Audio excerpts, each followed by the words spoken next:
কোথায় যাচ্ছিস বাবা? এই তো মা, একটু বাইরে যাচ্ছিলাম। কেন, কিছু বলবে? বাবা ঘরে চাল নেই। তুমি কোনো চিন্তা করো না মা, আমি আসার সময় নিয়ে আসবো। তোর অনেক কষ্ট হয়ে যাচ্ছে তাই না বাবা? কে বলেছে? একদমই না, একটুও কাটবে না তুমি। কষ্ট তো হয় তুমি কাঁদলে। আয় আমার কাছে আয়। হুম। উম্মা, লক্ষ্মী বাবা আমার। হুম, তার আগে বলো, তুমি ঔষধ খেয়েছো কিনা? শরীরে তো অনেক জ্বর। হ্যাঁ হ্যাঁ খেয়েছি, ও কিছু না, একটু পরেই কমে যাবে। মার কথাটা শুনে চিৎকার আসছিল। আমি জানি মা ওষুধ খাইনি, গতকাল ওষুধ শেষ হয়ে গেছে। আমি হৃদয়, অনার্স ফাইনাল ইয়ারে পড়ি। বাবা একদম বৃদ্ধ, মার প্যারালাইসিস, হাঁটতে পারে না। রান্না বান্না আমাকেই করতে হয়। ছোট্টখাটো একটা টিউশনই করাতাম, প্রতিদিন যেতে হতো। একটু লেট হতো বলে অন্য একটা টিচার দেখেছে, কারণ বাসা থেকে আমি পায়ে হেঁটে যেতাম। এটা মা বাবা কেউই জানে না। মনে হয় আমার এবার পরীক্ষা দেওয়া হবে না, কারণ মাস তো দূরের কথা, একটা দিন যে চলবো সেই টাকাটাও পকেটে নেই। পকেটে মাত্র তো 20 টাকা আছে। কি করব ভেবেই পাচ্ছিলাম না। মার ঔষধ, চাল এইসব কিনতে 500 টাকার প্রয়োজন। চোখের পানিটা মুছে পায়ে হেঁটে ইউনিভার্সিটির দিকে রওনা দিলাম। ভিতরে গিয়ে সজীবকে ফোন দিলাম। সজীব হলো আমার বেস্ট ফ্রেন্ড। হ্যাঁ হৃদয় বল। কোথায় আছিস তুই? ভার্সিটির ভিতরে আড্ডা দিচ্ছি, পুকুর পাড়ে চলে আয়। ঠিক আছে, আসছি বলেই পুকুর পাড়ে চলে গেলাম। গিয়ে দেখি ঋতু, পিটু, বকুলি, সজীব, শিফন, আরিফ সবাই অনেক খুশিতে আড্ডা দিচ্ছে। এমন সময় বকুলি বলে উঠল, কিরে হৃদয়, তোর কপালে কালি কেন? আরে ওর কপালে তো কালিই থাকবে, মহিলা মানুষ রান্না করে। আহ, তোরা চুপ করতো সবাই। আমি আর কিছুই বললাম না। আসলে রান্না করার সময় খুব ঘেমে গেছিলাম, তাই হাত দিয়ে মুছেছিলাম। তখন হয়তো লেগে গেছিল। তাড়াহুড়ো করে বেরিয়ে আসছিলাম, তাই আয়নায় সামনে যাওয়া হয়নি। কি হলো, বসছিস না কেন? আরে না দোস্ত, আজকে আর বসবো না। তোর সাথে একটা কথা ছিল। বল। একটু সাইডে আয় না।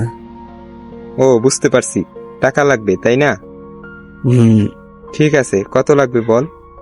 বেশি না, 500 টাকা দে, আমি তো সব টাকা শোধ করে দেবো। কবে যে এই টাকা তুই শোধ করতে পারবি কে জানে। এই নে, মোট 5,000 টাকা হলো। দিও রে দোস্ত, সব টাকা শোধ করে দেবো, তুই কোনো চিন্তা করিস না। বলে হাত দিয়ে গাড়িটা মুছতে মুছতে ভার্সিটির বাইরে চলে আসলাম। হেঁটে হেঁটে বাড়ির দিকে রওনা দিলাম। এমন সময় পিছন থেকে এই যে দাঁড়ান। আমি না শোনার ভান করে চলে আসছিলাম, কারণ আমি জানি এটা সেই মেয়েটা যে কিনা প্রতিদিন এইভাবে ইউনিভার্সিটির সামনে আমাকে বিরক্ত করে। এমন সময় দৌড়ে আমার সামনে এসে চোখ দুটো বড় বড় করে তাকিয়ে দাঁড়ালো। আপনার সমস্যাটা কি? এত জোরে জোরে ডাকছি, তারপরেও আপনি চলে যাচ্ছেন। আমার পথ ছাড়েন, আমায় যেতে হবে। কোথাও যেতে হবে না, চলেন আমার সাথে। আমি আপনার সাথে যাবো কেন? আপনাকে তো আমি চিনিও না। আজকে সবকিছু চিনিয়ে দেব। সব কিছু মানে? বেশি কথা না বলে চলেন, দুজনে বসে আর জমিয়ে গল্প করব। আরে আজব তো, আমি কেন আপনার সাথে গল্প করতে যাব? কেন যাবেন আপনি বোঝেন না? না তো, কেন যাব? আগে চলেন, তারপর বুঝবেন। তাহলে আপনি আগে যান, আমি আপনার পিছন পিছন যাব। ঠিক আছে চলেন।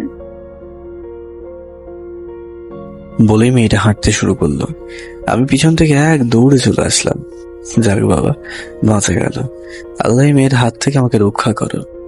তারপর বাজার থেকে চাল, ফার্মেসি থেকে মায়ের জন্য ঔষধ নিয়ে সোজা বাসায় চলে গেলাম। বাবা আসছিস? হ্যাঁ মা, এই যে দেখো সবকিছু বাজার করে নিয়ে এসেছি। বাবা আমাকে একটু পানি খাওয়াবি? মা তুমি একটু বসো, আমি এক্ষুনি নিয়ে আসছি। তারপর পানি এনে মাকে খাইয়ে দিলাম। আল্লাহ তোমাকে অনেক বড় করুক বাবা। মা, আমি যখন বাসায় না থাকি তখন তোমার অনেক কষ্ট হয় তাই না? কে বলেছে আমার মোটেও কষ্ট হয় না? এ কি মা, তোমার শরীর থেকে তো একটু জল কমেনি। তুমি বসো, আমি খাবার নিয়ে আসি। ওষুধ খেতে হবে। আমি জানি তুমি মিথ্যা বলেছিলে, তুমি ওষুধ খাওনি। কাল রাতেই তোমার ওষুধ শেষ হয়ে গেছিল, তাই আমি তোমার জন্য ওষুধ নিয়ে এসেছি। শুধু শুধু ওষুধ আনতে গেলি কেন? এমনিতেই তো সেরে যেত। চুপ করো তো মা। তারপর মা বাবা দুজনকেই খাইয়ে দিয়ে মাকে ওষুধটা খাইয়ে দিলাম। মনটা খারাপ ছিল বলে সেদিন না খেয়েই শুয়ে পড়লাম। এইভাবে আর কতদিন? একটা কিছু তো করতেই হবে, যেভাবেই হোক একটা টিউশনি ম্যানেজ করতেই হবে। ভাবতে ভাবতে কখন যে ঘুমিয়ে গেলাম টেরই পেলাম না। সকালবেলা ঘুম থেকে উঠে রান্না করে মাকে খাইয়ে দিয়ে ভার্সিটিতে চলে গেলাম। গিয়ে দেখি বন্ধুরা সবাই বসে আছে, আমিও তাদের পাশে বসে পড়লাম। আরে হৃদয়, কেমন আছিস? ভালো না রে। কি হয়েছে তোর? মন খারাপ? কি বলবো তোদের, আমার একটা টিউশনের খুব দরকার। পরিবারের খরচ, ঘর ভাড়া, আমি আর পারছি না রে দোস্ত। ঠিক আছে, দেখি তোর জন্য কিছু করতে পারি কিনা। এবার চল ক্লাসে যাই। তারপর সবাই মিলে ক্লাসে চলে গেলাম। ক্লাসে কিছুতেই ভালো লাগছিল না। যে করেই হোক আমাকে কিছু একটা করতে হবে, ওদের দিয়ে কিচ্ছু হবে না। ওরা শুধু মুখেই বলে থাকে আমারটা আমাকেই খুঁজে নিতে হবে। তাই মন খারাপ করে ক্লাস না করেই বেরিয়ে পড়লাম। মাথা নিচু করে গেট থেকে বের হচ্ছিলাম, এমন সময় সামনে কে যেন দাঁড়ালো। মাথাটা উঁচু করতে দেখি, আল্লাহ আল্লাহ আল্লাহ, মোরে রক্ষা করো। এইবার যে কি করে এই মেয়েটার হাত থেকে রেহাই পাবো? কি ভাবছেন আজকেও দৌড় দেবেন? না মানে আপনি আজকে ওইখানে? কি ভেবেছেন এমনি ছেড়ে দেব? আপনি কি বলেন তো, আমি কি বাঘ না ভাল্লুক যে আপনাকে খেয়ে ফেলবো? না মানে আমার কেমন জানি ভয় করে। একদম চুপ, সোজাভাবে মাথা উঁচু করে দাঁড়ান। একদমই মেয়ে মানুষের মতো করবেন না। আমি একটা মেয়ে হয়ে আপনার সামনে দাঁড়িয়ে আছি, ভয় পাচ্ছি না। আর আপনি কিনা একজন পুরুষ মানুষ হয়ে সোজা হয়ে দাঁড়িয়ে কথা বলতে পারছেন না? আমার সামনে থেকে সরেন, না হলে কিন্তু আমি ধাক্কা দিয়ে চলে যাব। ও আচ্ছা, সেই সাহস আপনার আছে, মনে তো হয় না। তো দেন ধাক্কা। যদি ধাক্কা দিতে পারেন তাহলে আজ ছেড়ে দেব। কি বলেন, ধাক্কা দিতে পারবো না? আপনি চাইলে আপনাকে পেছন থেকে জড়িয়েও ধরতে পারি। পেছন থেকে কেন, সামনে থেকেই ধরেন। সবাই তো সামনে থেকেই ধরে, তাই আমি পেছন থেকে ধরতে চাই। পারবেন বলে মনে হয় না, ধরার আগেই কাঁপাকাঁপি করছেন। ঠিক আছে, ধরেন। আগে উল্টো দিক করে ঘোরেন। হুম। উল্টো দিক করে ঘোরার সাথে সাথেই পিছন থেকে জোরে ধাক্কা দিয়ে এক দৌড়ে চলে আসলাম। থ্যাঙ্কস গড, আবারও বাঁচিয়ে দিলে। তারপর বাসায় বসে বসে ভাবতে থাকি কিভাবে একটা টিউশনে রেডি করা যায়। হঠাৎ করে মাথায় বুদ্ধি এলো, সঙ্গে সঙ্গে বাসা থেকে বেরিয়ে কিছু পোস্টার ছাপিয়ে বিভিন্ন দেওয়ালে লাগিয়ে দিলাম। এইবার যদি কিছু হয়। দেখতে দেখতে 2 দিন কেটে গেল, কোনো লাভ হয়নি। এটার আশাও ছেড়ে দিলাম। সবার ভাগ্যটাই খারাপ। মুখ থুবড়ে বসে পড়লাম। এমন সময় অচেনা একটা নাম্বার থেকে ফোন আসলো। তাড়াহুড়ো করে কলটা রিসিভ করলাম। হ্যালো, আপনি কি হৃদয়? জি, আপনাকে তো চিনতে পারলাম না। আপনার পোস্টটা দেখে আপনাকে ফোন দিলাম। আপনার বিষয়ে অনেক কিছু শুনেছি, খুব ভালো একজন টিচার আপনি। আমার মেয়ে এসএসসি দিবে, যদি আপনি তাকে পড়াতেন খুব ভালো হতো। হ্যাঁ হ্যাঁ, অবশ্যই পড়াবো। পড়াবো না কেন? থ্যাংক ইউ, আপনাকে ঠিকানা পাঠিয়ে দিচ্ছি, ওই ঠিকানায় কাল আসেন, বাকি কথা ওখানেই হবে। ঠিক আছে, ধন্যবাদ। আমার তো খুশিতে নাচতে মন চাইছে। অবশেষে একটা টিউশনি পেয়ে গেলাম। পরের দিন সকালবেলা রেডি হয়ে ওই ঠিকানায় চলে গেলাম। কলিং বেলের চাপ দিতেই, এসো বাবা এসো। আপনি কাল ফোন করেছিলেন? হ্যাঁ হ্যাঁ, আমি ফোন করেছিলাম। মেয়েটা প্রচুর পরিমাণে ফাঁকিবাজ, তুমি একটু ভালো করে পড়াবে তো? জি, আপনি একদমই কোনো টেনশন করবেন না। দাঁড়াও, আমি আমার মেয়ের সাথে তোমাকে পরিচয় করে দিচ্ছি। মায়া, মায়া এদিকে আয়। কাছে আসার পর, বাবা উনি এখানে? হ্যাঁ, আজ থেকে ও তোকে প্রতিদিন পড়াবে। Thank you thank you thank you, তুমি আমার লক্ষ্মী বাবা। এমন একজন টিচারই তো প্রয়োজন। মানে ব্রিলিয়ান্ট টিচার আর কি। ও আচ্ছা, কি হলো বাবা, তুমি দাঁড়িয়ে গেলে কেন? আঙ্কেল এটা আপনার মেয়ে? হ্যাঁ, কেন? একে আমি কি পড়াবো? এ তো উল্টো আমাকেই পড়াবে। হায় আল্লাহ, শেষে কিনা এই মেয়েটার পাল্লাই ফেললা। কোন দিক থেকে দৌড় দেবো ভেবেই পাচ্ছি না এমন সময়। বাবা কিছু ভাবছো নাকি? টাকা নিয়ে একটু ভাবতে হবে না, প্রতি মাসে 7,000 টাকা আমার কাছ থেকে নিয়ে নেবে। মনে মনে ভাবতে থাকলাম, এত কষ্ট করে একটা টিউশনই পেলাম, স্যালারিও ভালো, এটা হাতছাড়া করলে কি করে চলবে? ঘর ভাড়া, বাসার বাজার খরচ, একটা টাকাও তো পকেটে নেই। নিরুপায় হয়ে বলে দিলাম, ঠিক আছে আঙ্কেল। মায়া, ওকে তো ড্রয়িং রুমে নিয়ে যা। ঠিক আছে বাবা, তাহলে যাও, আমি অফিসে যেতে হবে। ঠিক আছে আঙ্কেল, আপনি যান, আমি ওকে পড়াচ্ছি। তারপর মায়া আমাকে রুমে নিয়ে গেল। আমি তো ভয়ে কাঁপাকাঁপি করছি। যেইভাবে বড় বড় চোখ করে তাকিয়ে আছে, কাঁপা কাঁপা কণ্ঠে বললাম, আপনি? কেন, চিনতে ভুল হচ্ছে? এত জোরে কেউ ধাক্কা মারে কতটা ব্যথা পেয়েছি জানেন? সেদিন না হয় পালিয়ে গেছেন, এখন কোথায় পালাবেন? আজ আমি আপনাকে পড়াবো, কাল থেকে আপনার কাছে পড়বো। বলেই কলারে ধরলো। কি করছেন এগুলো? কলারে ধরছেন কেন? ছাড়েন বলছি, আমি কিন্তু আপনার টিচার, এটা কিন্তু ঠিক হচ্ছে না। কি করছেন এগুলো? কলারে ধরছেন কেন? ছাড়েন বলছি, আমি কিন্তু আপনার টিচার, এটা কিন্তু ঠিক হচ্ছে না। একদম চুপ করে চেয়ারে বসেন, কাল থেকে আপনি আমার টিচার, আজ আমি আপনার টিচার। হায় আল্লাহ, এটা কার পাল্লায় ফেললা তুমি? এ তো আমার জীবন তছনছ করে দেবে। ঠিক আছে ম্যাম, আজ তাহলে আমার ছুটি। ছুটি মানে? পড়াই শুরু করলাম না, ছুটি কিসের? ঠিক আছে, এই যে আমি হাতে বই নিচ্ছি, কি পড়াবো বলেন? এবিসি নাকি ক খ গ ঘ? দূর, আপনাকে বই হাতে নিতে বলেছি নাকি? বই তো পড়বো আমি আপনার কাছ থেকে। তাহলে কি পড়াবেন ম্যাম? আজ একটু অন্যরকম পড়া পড়বো। হে আবার কেমন পড়া ম্যাম? প্লিজ ম্যাম, আজ ছুটি দিয়ে দেন না। একদম চুপ, বেশি কথা বলে। ওকে ওকে ওকে, সরি ম্যাম। এবার আমার চোখের দিকে তাকান। ম্যাম, আপনি যেভাবে চোখ বড় বড় করে তাকান, আমার তো এক্ষুনি একে ধরে যাবে। একটা মার দিব কিন্তু এখনই। ঠিক আছে ঠিক আছে, এই যে তাকিয়েছি। এইভাবে কেউ বলদের মতো করে তাকায় নাকি? মায়ের চোখে তাকান। আমি তো মায়ার চোখে তাকিয়ে আছি। আপনি ছাড়া তো এখানে আর কেউই নেই, আপনি তো মায়া। আরে গাধা, আমি আমার কথা বলছি না। মায়ার চোখে মানে ভালোবাসার দৃষ্টিতে তাকাতে বলছি। এইটা আবার কেমন তাকানো? না, আচ্ছা তাকিয়েছি। এবার আস্তে করে একটা চোখ টিপ দেন। ওকে, ইয়া। এই কি করছেন? ছাড়েন, ব্যথা লাগছে তো। ম্যাম, আপনি তো বললেন চোখ টিপ দিতে, তাই তো দিয়েছি। একটা মার দিব। আমি কি আমার চোখ টিপ দিতে বলেছি? এই টিপ সেই টিপ না, মানে হচ্ছে গ্রামের ভাষায় যাকে বলে ঠিসকি। ও, ওইটার কথা বলছেন? আগে বলবেন না। না বাবু, তোমাকে ওইটা বলি নাই, তোমাকে চোখ টিপ দিতে বলেছি। ওকে, তাহলে আবার দিই। হাই আল্লাহ, এটা এইগুলোই বোঝে না, তাহলে আমাকে পড়াবে কি করে? না তো ম্যাম, আমি সবই পারি, এই যে দেখেন। এটাকে চোখ টিপ বলে। না না, এটাকে টিসকি বলে। চুপ, গাধা কোথাকার। দু চোখ বন্ধ হয়ে যায় কেন? ওইভাবে কেউ চোখ টিপ দেয়?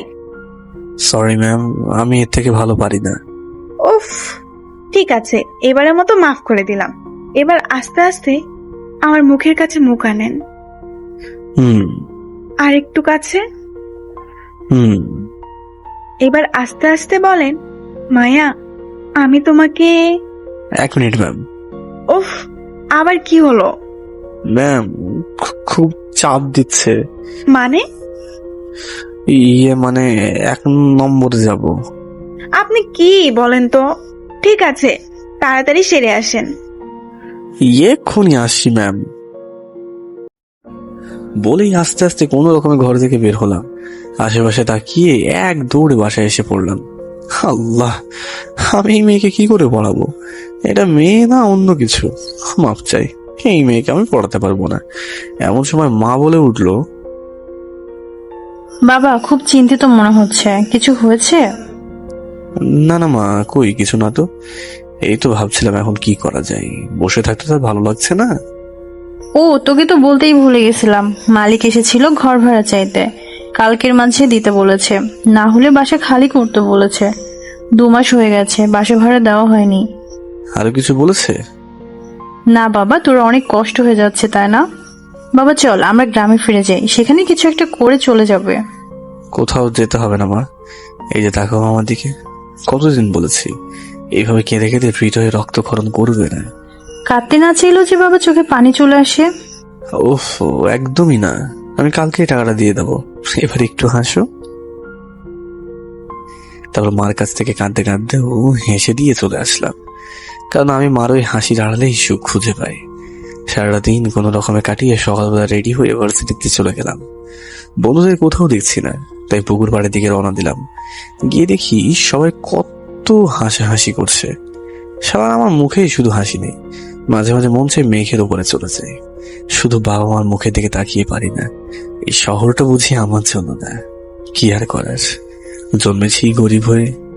এটা তো সব থেকে বড় ভুল। কষ্টগুলো চেপে রেখে চোখটা মুছতে মুছতে বন্ধুদের কাছে গেলাম। আরে হৃদয়, বস বস, আজও বুঝি রান্না করেছিস? হ্যাঁ, তোরা তো জানিসই আমার প্রতিদিন রান্না করতে হয়। তো কি রান্না করেছিস আজ? শুধু ডিম ভাজি করেছি। কয়টা করেছিস? একটা। একটা দিয়ে তোরা 3 জন খাবি? হাসিস কেন? ঘরে তো একটার বেশি ডিম ছিল না, কি করব? বাবা মার মুখে তুলে দিতে পারলেই হলো, আমারটা লাগবে না। তার মানে তুই কিছুই খাসনি? না। চল সবাই মিলে আজ ফুচকা খাবো। আরে ও খাবে কি? ওর পকেটে তো টাকাই নেই।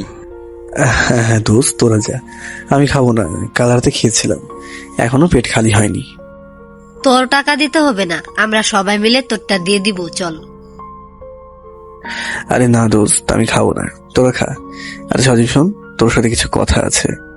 আমি জানি তুই কি বলবি, দেখ আমার কাছে কোনো টাকা পয়সা নেই। সজীব, আগে আমার কথাটা তো একটু শোন। কি শুনবো আমি? তোর সাথে কি আমার টাকা সম্পর্ক? 2 দিন পর পর টাকা চাইবি আর আমি দিয়ে দিব? আমি কি টাকার মেশিন? দেখ, তোর বাবা তো অনেক টাকা, তাই হয়তো বারবার চাই। হ্যাঁ এটা ঠিক, তুই টাকার মেশিন না, কিন্তু দেখ আমি তো এমনি নিচ্ছি না, টাকাগুলো আবার ফিরিয়ে দেবো।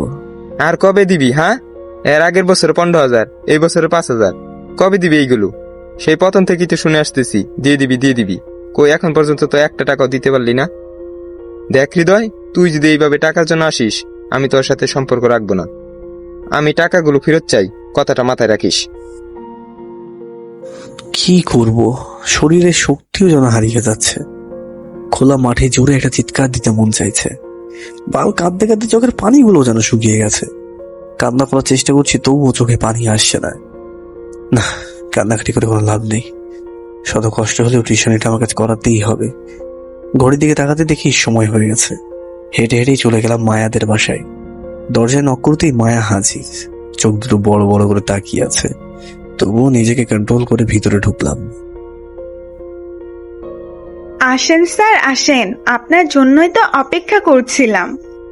তারপর আমি মায়ার রুমে যেতেই মায়া আমার কলার ধরে বলল, কি ভেবেছেন কি নিজেকে খুব চালাক ভাবেন তাই না? একদম চুপ। হ্যাঁ, তুমি নিজেকে কি মনে করো? হ্যাঁ, রাস্তাঘাটে যেখানে দেখো সেখানেই পাগলামি করো। আমিও তো মানুষ নাকি? আমারও তো প্রেস্টিজ বলে কিছু একটা আছে নাকি? তাছাড়া আমি তোমার টিচার, একটু সম্মান দেওয়া উচিত। আপনি আমার গায়ে হাত উঠালেন, ঠিক আছে আপনি চলে যান, আমি আর কখনো আপনার সামনে যাব না। আই এম সরি মায়া, রাগের মাথায় হাত তুলে ফেলেছি। বিশ্বাস করো, মনটা এতটাই খারাপ ছিল যে কাঁদতে চাইলেও চোখে পানি আসে না। আমি তোমার কাছে একটু শান্তি চাই, please Maya. I am sorry sir, আমি বুঝতে পারিনি আপনার যে এতটা মন খারাপ। এখন থেকে আপনি যা বলবেন তাই শুনবো, আর কখনো পাগলামো করব না। Sorry sir. ঠিক আছে, এই তো লক্ষ্মী মেয়ে। হুম। এই মেয়ে, তাকাও এইদিকে। এই যে দেখি। কাঁদছো কেন? এটা বলা যাবে না। আচ্ছা ঠিক আছে, এই তো আমি নিজেই চোখের পানিটা মুছে দিচ্ছি। এবার সুন্দর করে তাকাও। হুম। এইভাবে তাকিয়ে থাকলেই হবে। বইটা হাতে নাও। মায়া পড়ছে, আর আমি বসে বসে ভাবছি বাসার খরচ, বাড়ি ভাড়া কি করে ম্যানেজ করব। কোনো রাস্তা পাচ্ছি না। মায়াকে পড়ানো শেষ করে চলে আসবো, এমন সময় পিছন থেকে মায়া হাতটা ধরলো। আবার কি? সরি স্যার, ভুলে হাতটা ধরে ফেলেছি। ইটস ওকে, কিছু বলবে? আমি একটা মুচকি হাসি দিয়ে বললাম। স্যার আপনার নাম্বারটা দিবেন আমায়? কেন, কি করবে? না এমনি, মানে স্যার কখনো যদি আসতে লেট হয় তখন ফোন দিয়ে জানতে পারবো আপনি আসতে পারবেন কিনা। আরে পাগল, আচ্ছা ঠিক আছে, এই নাও নাম্বার। Thank you sir. তারপর মুচকি হাসি দিয়ে চলে আসলাম। আমি জানি মায়া আমাকে প্রচুর পরিমাণে ভালোবাসে, তাই এমন পাগলামি করে। কিন্তু মায়ার স্ট্যাটাসের সাথে আমাদের স্ট্যাটাস কিছুতেই যায় না। ওরা অনেক বড় লোক, আমি ফকির বললেও চলে। তবে হ্যাঁ, আমিও অনেক লাভ করি, হয়তো মুখ ফুটে কখনো বলিনি, কারণ আমি জানি এটা কিছুতেই সম্ভব না। আমাদের স্বপ্ন দেখাই ভুল। ভাবতে ভাবতে বাসায় চলে আসলাম। চুপটি করে বসে আছি, এমন সময় অজানা একটা নাম্বার থেকে ফোন আসলাম। নিশ্চয়ই টিউশনের জন্য কেউ ফোন করেছে। তাড়াহুড়ো করে ফোনটা ধরলাম। আসসালামু আলাইকুম, কে বলছেন? ওয়ালাইকুম আসসালাম। মায়াবী কণ্ঠে কথাটা শুনতে পেরে থ খেয়ে গেলাম, কারণ আমার জানা সত্ত্বে কোনো মেয়ে মানুষের ফোন আসে না। কণ্ঠটা শিওর হওয়ার জন্য আবারও বললাম, কে বলছেন? কেন, আমি ছাড়াও কি আপনাকে এর আগে কোনো মেয়ে ফোন দিত? ও তুমি তুমি না বললে যদি কখনো লেট করে যায় তখন ফোন দিবা, তাহলে এখন কেন? মন চাইছে তাই দিছি, তাতে আপনার কি? বাহ, আমার সাথে কথা বলছো আর আমাকে কি না বলছো তাতে আমার কি? হ্যাঁ, ঠিকই তো বলেছি। মনে রাখবেন, এখন কিন্তু আপনি আমার টিচার না, যখন পড়াবেন তখন টিচার। তো এখন কি মনে করবো? সেটা বিশেষ কেউ ধরে নিতে পারেন। তো অনেক পাকনা হয়ে গেছে, তাই না? হয় নাই, প্রয়োজনে হতে প্রস্তুত। তুমি এরকম পাগলামো কেন করো? হ্যাঁ, কেন, আপনি বোঝেন না? কি বুঝবো আমি? হ্যাঁ, আর আমার বিষয়ে তোমার অনেক কিছু জানার আছে, যেটা শুনলে হয়তো তুমি আর কখনো ফোনই দেবে না। আমি কিছু জানতে চাই না, আমি শুধু এইটুকু বলতে চাই যে আমি আপনাকে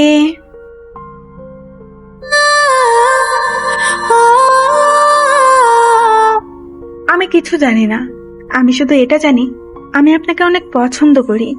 ও হ্যাঁ মায়া, যে পড়াগুলো দিয়েছি ভালো করে শিখে নিও, না হলে কিন্তু কাল পেটাবো। স্যার, আপনি কিন্তু কথাটা অন্যদিকে নিয়ে যাচ্ছেন। আচ্ছা মায়া, বলো তো তোমার মুখে কতগুলো তিল আছে? আমার মুখেরটা বলতে না পারলেও আপনার মুখে কয়টা আছে সেটা ভালো করেই বলতে পারবো। কিন্তু স্যার, আমার প্রশ্নের উত্তর কি এটা? কেন এড়িয়ে যাচ্ছেন? মায়া, তুমি এখন অনেক ছোট, তাই হয়তো সঠিক সিদ্ধান্তটা নিতে ভুল করছো। মানুষ মাত্রই ভুল। আপনিও একটাবার ভুল করে দেখেন না। আপনি যা বলবেন, যেইভাবে চলতে বলবেন সেইভাবেই চলবো। শুধু একটাবার বলেন আপনি আমাকে পছন্দ করেন। মায়া, আমি এখন একটু কাজ করব, তাই আবার পরে কথা হচ্ছে। স্যার শোনেন। ফোনটা কেটে দিলাম, না হলে পাগলামি করবে। মেয়েটা সত্যি আমাকে অনেক লাভ করে, কেননা আজ থেকে 2 বছর ধরে আমার পিছনে পড়ে আছে। অন্য কেউ হলে আরো অনেক আগেই পিছু ছেড়ে দিত, কিন্তু আমার কি যোগ্যতা আছে ওকে ভালোবাসার? না, নেই। ধ্যাৎ, শুধু শুধু কি ভাবছি, ভাবতে ভাবতে কখন যে ঘুমিয়ে গেছি টেরই পেলাম না। সকালবেলা ঘুম থেকে উঠে দেখি মায়া 40 বার ফোন করেছে, টেরই পাইনি। এখন ফোন দিলে আবার সকাল সকাল পাগলামি করবে, তাই ফোনটা রেখে ফ্রেশ হতে চলে গেলাম। কিছুক্ষণ পর সজীবের ফোন আসলো। কোথায় থাকিস? ফোন ধরতে এত লেট হয় কেন? সরি দোস্ত, একটু কাজ করছিলাম তো তাই লেট হয়ে গেল একটু। হ্যাঁ বল, হঠাৎ আমার তোকে ফোন কল দিতে হবে কেন? শোন, কাল আমার টাকা লাগবে। আমি কিচ্ছু জানি না, তুই কোথায় পাবি, কোথা থেকে আনবি, এটা তোর ব্যাপার। দোস্ত শোন, আমি তোর কোনো কথা শুনতে চাচ্ছি না, ব্যাস আমি যা বলছি তাই। দোস্ত আমি ফোনটা কেটে দিল। সত্যি টাকা এমন একটা জিনিস যার জন্য যত সুন্দর সুন্দর সম্পর্কগুলো নষ্ট হয়ে যায়। কিন্তু এখন এত টাকা কোথায় পাবো? কাল ঘরে যে চাল কিনবো এই টাকাটাও তো নেই। কি করবো ভেবে পাচ্ছি না। এমন সময় আবার মায়ের ফোন। মনটা অনেক খারাপ, তাই ফোনটা ধরলাম না। একটা টিউশনে দিয়ে কি সংসার চলে? কতগুলো ইন্টারভিউ দিয়েছি, সব ঠিক আছে, কিন্তু মামা নেই, তাই চাকরি হচ্ছে না। এইসব ভাবতে ভাবতে ঘড়ির দিকে তাকাতে দেখি টিউশনের সময় হয়ে গেছে। ইদানিং কিভাবে যে সময় চলে যায় বুঝতেই পারি না। তাড়াহুড়ো করে রেডি হয়ে বাসা থেকে বের হতেই বাড়িওয়ালার সামনে পড়ে। আঙ্কেল, আসসালামু আলাইকুম। ওয়ালাইকুম আসসালাম। কোথাও যাচ্ছেন নাকি আঙ্কেল? হ্যাঁ, এই তো তোমার কাছেই যাচ্ছিলাম। হৃদয়, বাবা দেখো, তোমার কাছে 3 মাসের বাড়ি ভাড়া পাও না। আজ 9 তারিখ, কিছুদিন পর 4 মাস হয়ে যাবে। এভাবে আমি বাড়ি ভাড়া দিতে পারবো না, তোমাকে আজকেই টাকা দিতে হবে। আকাশটা বুঝি এইবার মাথায় ভেঙে পড়লো। হ্যাঁ হ্যাঁ আঙ্কেল, আমাকে আর কয়েকটা দিন সময় দিন, আমি সব টাকা পরিশোধ করে দেবো। আর একদিনে তোমাকে সময় দেওয়া হবে না। এই একই কথা তুমি বারবার বলে আসছো। এখনই তোমার সবকিছু নিয়ে আমার বাড়ি খালি করে দিতে হবে। আঙ্কেল প্লিজ, আমি আপনার পায়ে পড়ছি আঙ্কেল, আপনি এমনটা বলবেন না। আমার মাটা খুবই অসুস্থ, আমাকে 3 থেকে 4টা দিন সময় দিন, আমি সব টাকা পরিশোধ করে দেবো। ঠিক আছে, এই শেষবারের মতো দয়া করলাম, এরপর গা হেঁচড়ে বের করে দিব। জি আঙ্কেল, আপনাকে অনেক অনেক ধন্যবাদ। আপনার মতো মহান মানুষই হয় না। কথাটা মনে থাকে যেন। তারপর সেখান থেকে চোখটা মুছতে মুছতে চলে আসলাম। মনে হচ্ছে টিউশনের সময় অনেক লেট হয়ে গেছে, তাই পকেট থেকে ফোনটা বের করে দেখি আরো 20 বার ফোন করেছে মায়া। না জানি আজ আবার কি হয়, মনে তো হয় অনেক রেগে আছে। তাড়াহুড়ো করে মায়াদের বাসায় চলে গেলাম। কলিং বেলে চাপ দিতেই মামা দরজাটা খুলে দেয়। সরি, ভুল ঠিকানায় চলে আসছেন। মায়া, আই এম সরি, বিশ্বাস করো। বললাম তো ভুল ঠিকানায় চলে আসছেন, চলে যান আপনি। এমন সময় মায়া, কে আসছে ওখানে? ভিতরে আসতে দে। না মা, কেউ না, বাইরের কোনো পাগল মনে হচ্ছে। নানা আন্টি, আমি হৃদয়। আমার কথা শুনে আন্টি আসলো। এ কি বাবা তুমি? আসো আসো, ভিতরে আসো। মায়া, তুই ওকে আসতে দিচ্ছিস না কেন? কাকে পাগল বলছিস তুই? না আন্টি, তেমন কিছু না, ওই একটু দেরি করে আসছি তো, তাই মায়া রাগ করে এসব বলছে। ও আমি সামলে দেবো আন্টি। ঠিক আছে বাবা, যাও, মেয়েটাকে একটু ভালোভাবে পড়িও। আন্টির সঙ্গে কথা বলতেই মায়া তার রুমে চলে যায়। কে জানে ভিতর থেকে দরজাটা আটকে দিয়েছে কিনা। আস্তে আস্তে কাছে গিয়ে দরজাটা ধাক্কা দিলাম। না তো, ঠিক আছে। তারপর ভিতরে ঢুকলাম। আপনি পারমিশন ছাড়া আমার রুমে আসলেন কেন? এক্ষুনি বেরিয়ে যান বলছি। মায়া, আমি তোমার টিচার। কিসের টিচার? কে আপনি? বেরিয়ে যান বলছি। মায়া, আমি সরি বলছি তো, আসার সময় একটু সমস্যার জন্য আসতে লেট হয়ে গেল। আমি আবারও সরি বলছি। Sorry sorry sorry. কিসের সরি? হ্যাঁ, আমি কি লেট করে আসার জন্য আপনাকে কিছু বলেছি? তাহলে এমন করছো কেন? ফোনটা বের করে দেখেন তো, কতগুলো ফোন দিয়েছি। আসলে মায়া, আসলে কি? সরি, আর কখনো এমনটা হবে না। মনে থাকবে তো? থাকবে। এবার বইটা বের করো। পড়া শিখেছো? না। কেন?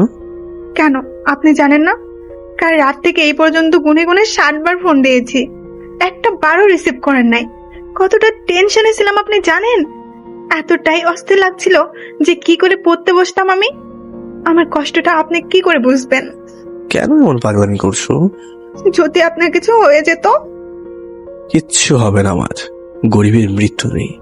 আপনার কাছে আপনার জীবনের মূল্য না থাকতে পারে, কিন্তু আমার কাছে আমার পৃথিবী জুড়েই আপনি, কারণ আমি আপনাকে ভালোবাসি। ঠিক আছে, বই গোছাও, আমি শিখিয়ে দিচ্ছি। কি শিখাবেন আপনি? কেন বোঝেন না যে আমার কিছু ভালো লাগে না এইসব? প্লিজ, আমি আর পারছি না। আমি শুধু চুপ করে আছি। মায়া, বই হাতে নাও বলছি। আপনি শুধু একটাবার বলেন ভালোবাসেন, বিশ্বাস করেন আমি সবকিছু শিখে দেব আপনাকে। আপনি যা বলবেন তাই করব, শুধু একটাবার। বলতেই মায়া বইটা মাটিতে ছুঁড়ে ফেলে দিল। কান্না করতে করতে মায়ের চোখ দুটো লাল হয়ে গেছে। কেন জানি নিজেকেও আর ধরে রাখতে পারছে না, জোর করে চোখে পানি চলে আসছে। আমার জীবনটা কি শুধু কষ্ট পাওয়ার জন্য? উল্টো দিক করে ঘুরলাম, মনে মনে ভাবতে থাকলাম এইভাবে কাজ হবে না, মায়াকে সবকিছু খুলে বলতে হবে। তাই মায়ের দিকে ফিরে তাকাতেই দেখি, আরে আরে মায়া, কি করছো এগুলো? হ্যাঁ, গলায় ছুরি কেন? হাত থেকে ছুরি ফেলা বলছি। এইভাবে তো কাজ হবে না। কি করব? আমার কষ্ট আর সইছে না। হয়তো আপনি হ্যাঁ বলবেন, না হলে এতটা কষ্টের যে চিরতরে মুক্তি নেব। মায়া শোনো, প্লিজ পাগলামি করো না। আরে আগে আমার কথাটা শোনো। আর কি শুনবো আমি? হ্যাঁ, আপনি শুধু কথা এড়িয়ে যান। আচ্ছা, সত্যি করে বলেন তো, আমি কি দেখতে এতটাই খারাপ যার জন্য আমাকে আপনার পছন্দ হয় না? আমি কি কখনো তোমাকে বলেছি যে তোমাকে আমার পছন্দ হয় না বা ভালো লাগে না? তাহলে তো এখানে কোনো সমস্যা দেখছি না। বেশি কিছু তার হতে চাইনি, শুধু আপনার মুখের হাসিটা হতে চেয়েছিলাম। তোমার সাথে কিছু কথা আছে, কাল একটু মুখটা কাছে আসতে পারবে? কি এমন কথা যে অন্য কোথাও বলতে হবে? সব কথা সবখানে বলা যায় না। ঠিক আছে, বলেন কখন আসতে হবে। আরে পাগলি, আগে ছুরিটা তো ফেলো, তারপর না হয় বলি। ঠিক আছে, এবার বলেন। তোমার বাবাকে ডাকো। মানে? আরে পাগল, ভয় পেও না, ওনার সাথে কিছু কথা আছে। ও আচ্ছা, আপনি এখানে দাঁড়ান, আমি ডেকে দিচ্ছি। হুম। চলে যাবেন না তো আবার? আরে না না, না, আপনি তো আবার একটু কিছু হলেই দৌড়ে চলে যান, তাই আর কি। এখান থেকে আর কখনো যাব না, আগে যাও তো। ঠিক আছে, যাচ্ছি গো। তারপর মায়া তার বাবাকে রুমে ডেকে নিয়ে আসে। বাবা ডাকছিলে আমায়? জি আঙ্কেল, আসসালামু আলাইকুম, কেমন আছেন? এই তো বাবা ভালো, তুমি কেমন আছো? কি করে যে আপনাকে বলবো ভেবে পাচ্ছি না। কি বলো, আমি তো তোমার বাবার মতোই, চোখ বুজে বলে ফেলো তো। না মানে আঙ্কেল, আমার কিছু টাকার প্রয়োজন, এই মাসের বেতনটা যদি অগ্রিম দিতেন খুবই উপকার হতো। ও এই কথা আগে বলবে না, বলো তোমার কত টাকা প্রয়োজন? জি আঙ্কেল, এই মাসের বেতনটা দিলেই চলবে। এই নাও, এখানে পুরো 10,000 টাকা আছে। কিন্তু আঙ্কেল, আমি তো আপনার কাছে 7,000 টাকা পাবো। তাতে কি হয়েছে, আমি তো তোমার বাবার মতো, আর প্রয়োজন হলে বলবে, কোনো সমস্যা নেই। তবুও আমি শুধু চাই আমার মেয়েকে মানুষের মতো মানুষ করে তোলো তুমি। আঙ্কেল, আপনি কোনো চিন্তা করবেন না, প্রয়োজনে 2 বেলা পড়াবো। তাহলে খুবই ভালো হয়। ঠিক আছে বাবা, তাহলে আমি আসি। আঙ্কেল, হ্যাঁ বলো। মায়া আজ কি করেছে জানেন? না না বাবা, কই কিছু করি নাই তো, স্যার মিথ্যা বলছে। না না বাবা, কই কিছু করি নাই তো, স্যার মিথ্যা বলছে। মায়া, আগে বলতে তো দাও। আঙ্কেল, আপনার মেয়ে আজ সুন্দর করে প্রতিটা অধ্যায় প্র্যাকটিক্যালি বিশ্লেষণ করেছে, যা খুবই সুন্দর হয়েছে। যাক বাবা, বাঁচা গেল। আমি তো মনে করেছিলাম বলেই ফেলে নাকি। Thank you, thank you. তারপর মায়ের দিকে চেয়ে মিষ্টি একটা হাসি দিয়ে বাসায় চলে আসলাম। আসার সময় ঘরের বাজার করে নিয়ে এসেছি, অনেক খুশি লাগছে আজ প্রথম মাসের স্যালারিটা পেলাম। রান্না করতে যাওয়ার জন্য রেডি হব, এমন সময় মায়ার ফোন। হ্যালো। আপনি কি বলেন তো, জানেন কতটা ভয় পেয়েছিলাম? আমি তো ভয় দেখানোর জন্য বলেছি, যাতে এমন পাগলামো আর কখনো না করো। ও আচ্ছা, তাই না? তো এবার বলেন, কাল কখন দেখা হচ্ছে? কাল সকাল 10টায় মুক্তাগাছা রাজবাড়িতে। ঠিক আছে, বাই। বাই। তারপর রান্না করতে চলে যায়। মা অনেকদিন বলেছে একটা বউ আনতে, কিন্তু আমি সেই কথায় কখনো কান দিইনি, কারণ আমি জানি এখনকার মেয়েরা বৃদ্ধ শ্বশুর শাশুড়িকে দেখতে পারে না। যেই মা এত কষ্ট করে নিজের খাবার নিজে না খেয়ে আমাকে খাইয়েছে, সেই মায়ের শেষ মুহূর্তে কষ্ট হোক তা আমি চাই না।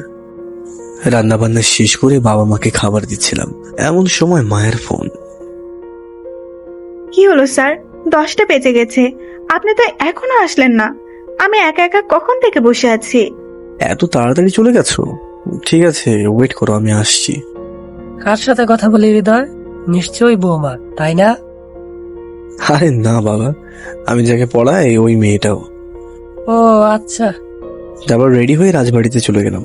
ভিতরে যেতে পিছন থেকে কে যেন হাতটা ধরলো। পিছন ফিরতেই, কি ভয় পেয়েছেন? ভয় পাবার কিছু নেই, আমি ছাড়া এই হাতটা আর কেউ ধরবে না। মায়া, তুমি? কেন বিশ্বাস হচ্ছে না? কি বলবো, আমি তো ভেবেই পাচ্ছি না। নীল শাড়ি, কালো টিপ, ঠোঁটে হালকা খয়েরি লিপস্টিক, বলতে গেলে আগুন সুন্দরী। এই যে কি হলো, কথা বলছেন না যে? কই বলছি তো। এবার বলেন, কি বলবেন? মায়া, আমি জানি তুমি আমাকে অনেক ভালোবাসো, কিন্তু তুমি কি আমার বিষয়ে সবকিছু জানো? না, কখনো প্রয়োজন মনে করিনি। আবেগ দিয়ে ভালোবাসা চলে না, কখনো জীবন চলে না। আমার মনে হয় মায়া, তুমি ভুল সিদ্ধান্ত নিচ্ছ। মোটেও না, you are my lifeline, you are my life story, আর কিছু জানি না।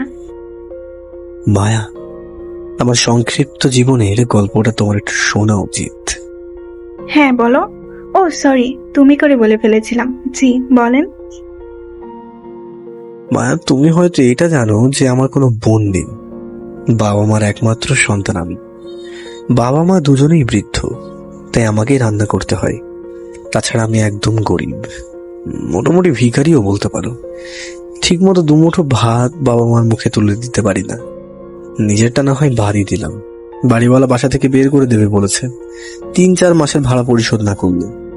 জানো, টাকা এমন একটা জিনিস যার জন্য সজীবের সাথে 20 বছরের সম্পর্কটা নষ্ট হয়ে যাচ্ছে। সজীব বলেছে তাকে নাকি আজকেই টাকা দিতে হবে। আরে কষ্ট তো হয় তখনই যখন আমার মা অসুস্থ শরীর নিয়েও বলে ঔষধ লাগবে না, এটা এমনি এমনি সেরে যাবে। তেমন কিছু একটা হয়নি তো। এটা কেন বলে জানো? মা জানে আমার পকেটে তেমন একটা টাকা নেই। মাঝে মাঝে মনে হয় মেঘের আড়ালে লুকিয়ে যায়। একদিনে এতগুলো টাকা কিছুতেই সম্ভব না। মায়া, আমার একটা ভবিষ্যৎ হচ্ছে অন্ধকার একটা রাতের মতো। আমি চাই না তোমার ভবিষ্যতে আমার অন্ধকার হোক। এটার কষ্ট আমি বুঝি। তাছাড়া দেখো, তোমার বাবা অনেক বড় লোক, এটা কিছুতেই মেনে নেবে না। আমি চাই তুমি ভালো থাকো, ভালো একটা ছেলে ডিজার্ভ করো। আমি তোমাকে সবসময় সুখী দেখতে চাই। আমি জানি তুমি একটা লক্ষ্মী মেয়ে, আমার মতো বেকারদের কাছে কে বিয়ে দেবে বলো? আমি চাই তুমি আমায় ভুলে যাও। আমার কথা শুনে মায়া চোখটা মুছতে মুছতে চলে যায়। আমি জানতাম এমনটাই হবে, কারণ ভিখারির কখনো ভালোবাসা হয় নাকি। তারপর আমিও চোখটা মুছতে মুছতে চলে গেলাম। বাসায় বসে আছি, এমন সময় সজীবের ফোন। হ্যাঁ সজীব, বল। বল মানে, টাকা কখন দিবি? ও ও তোকে তো বলতে ভুলে গেছিলাম, আমি তোর জন্য টাকা রেডি করে রেখেছি, বিশ্বাস কর। শরীরটা অনেক খারাপ লাগছে, তাই আজ আর আসছি না। কাল সকালে ভার্সিটিতে গিয়ে দিয়ে দেবো। সত্যি বলছিস তো? হ্যাঁ রে, সত্যি। ওকে, বাই। স্তব্ধ হয়ে বসে আছি আর ভাবছি সজীবকে টাকাগুলো দিয়ে দিলে তো কিছুই থাকবে না আমার কাছে। বাড়ি ভাড়া তো দিতেই হবে, না হলে তো বাসা থেকে বের করে দেবে। ধ্যাৎ, এত টেনশন আর ভালো লাগে না। কিন্তু আমার শত কষ্ট হলো বাবা মা মুখের সবসময় হাসি দেখতে চাই। তাই সিদ্ধান্ত নিলাম বাবার দেওয়া ফোনটা বিক্রি করে ঘর ভাড়াটা পরিশোধ করে দেবো। কাল সকালবেলা ফোনটা বিক্রি করার জন্য বের হবো। সারাদিন নানা রকমের চিন্তা ভাবনা করতে করতে দিনটা কেটে গেল। খাওয়া দাওয়া শেষ করে রাতের বেলা ঘুমিয়ে গেলাম। পরদিন সকালবেলা 9টা বাজতে মায়া হৃদয়ের ভার্সিটিতে যাওয়ার পর। এই যে ভাইয়া, শোনেন। জি, আমাকে বলছেন? হ্যাঁ, আপনাকেই বলছি। আপনার নাম সজীব, তাই না? হ্যাঁ, কিন্তু আপনাকে তো চিনতে পারলাম না। হৃদয় পাঠিয়েছে আমাকে। ওর কাছে কত টাকা পান আপনি? 20,000। এই নেন, এখানে পুরো টাকাই আছে। তারপর মায়া হৃদয়দের বাড়িওয়ালার কাছে গিয়েও সব টাকা পরিশোধ করে দেয়। তার কিছুক্ষণ পর হৃদয় ভার্সিটিতে যায়। এই হৃদয়, এদিকে আয়। দোস্ত, তোর কাছে আসতেছিলাম, কি করে যে শুরু করবো বুঝতে পারছি না। আরে রাখ তোর কথা। মেয়েটা কে রে? মেয়েটা মানে? কোন মেয়ের কথা বলছিস তুই? আর একটু আগে যে 20,000 টাকা নিয়ে মেয়েটাকে আমার কাছে পাঠিয়েছিলি, ওই মেয়েটা কে? কথাটা শুনেই তো হকচকিয়ে গেলাম। তার মানে মায়া সব টাকা পরিশোধ করেছে। ভার্সিটি থেকে বেরিয়ে বাসার উদ্দেশ্যে রওনা দিলাম। কিছুক্ষণ পর হঠাৎ করে পিছন থেকে একটা ডাক শুনতে পেলাম। এই যে বাবা, শোনো। জি আঙ্কেল, আসসালামু আলাইকুম। সেদিন রাগে মাথায় অনেক কিছুই বলে ফেলেছিলাম, মনে কিছু নিও না। হ্যাঁ, এখন থেকে ঠিক মতো বাড়ি ভাড়া পরিশোধ করিও। ও হ্যাঁ, আরেকটা কথা, তোমার তো কোনো বোন নেই। ওই মেয়েটা কে? কোন মেয়েটা? সকালবেলা যে মেয়েটাকে দিয়ে বাড়ি ভাড়া পাঠিয়েছিলে। আবারও থমকে গেলাম। তার মানে মায়া বাড়ি ভাড়া সহ দিয়ে দিয়েছে? না, মায়াকে একটা ফোন দিতেই হবে। পকেট থেকে ফোনটা বের করে মায়াকে ফোন দিলাম।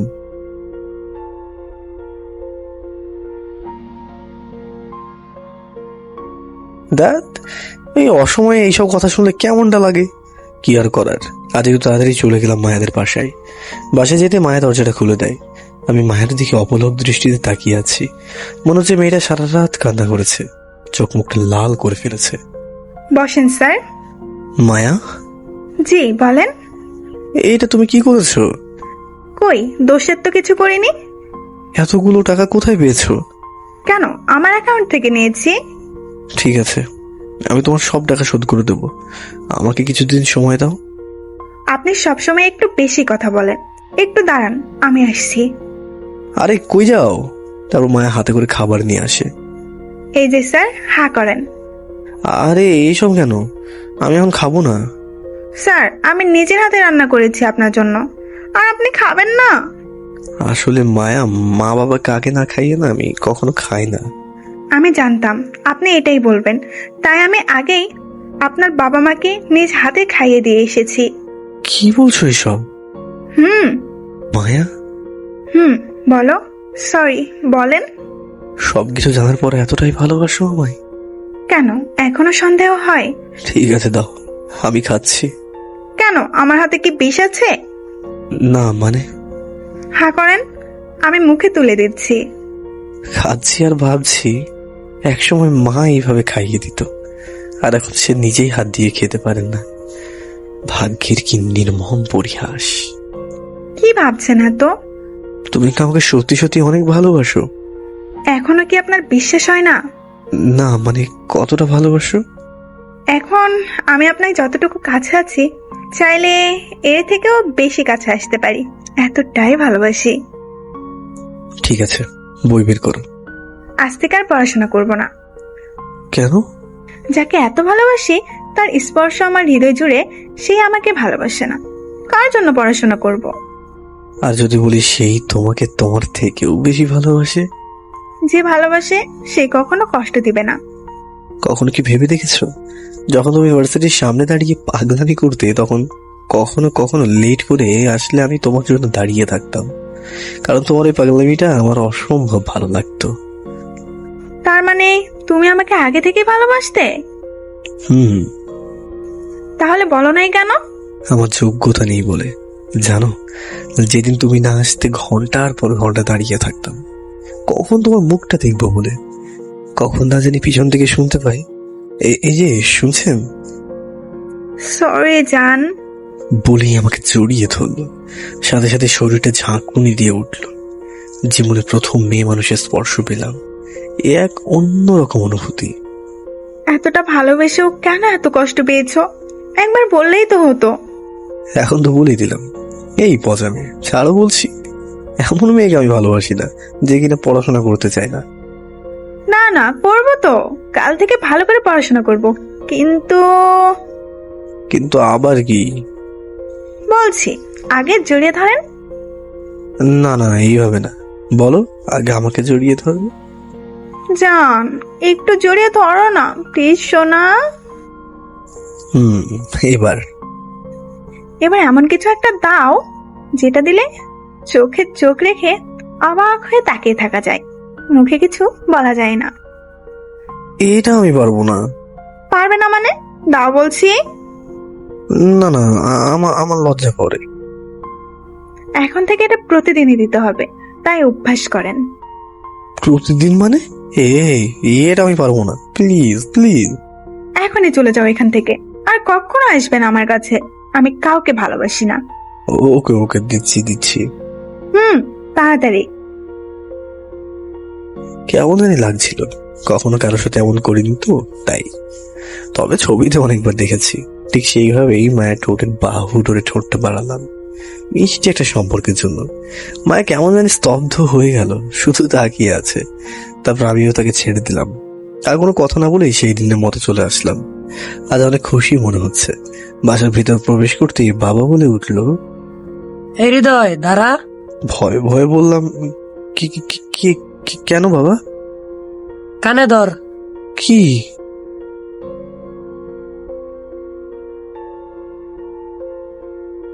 কানে ধর মানে? কানে ধরতে বলছি, কানে ধরে 10 বার উঠবস কর। ঠিক আছে, করছি। দাঁড়া, সেদিন মিথ্যা বলছিলি কেন? কই, কখন কি বললাম আবার?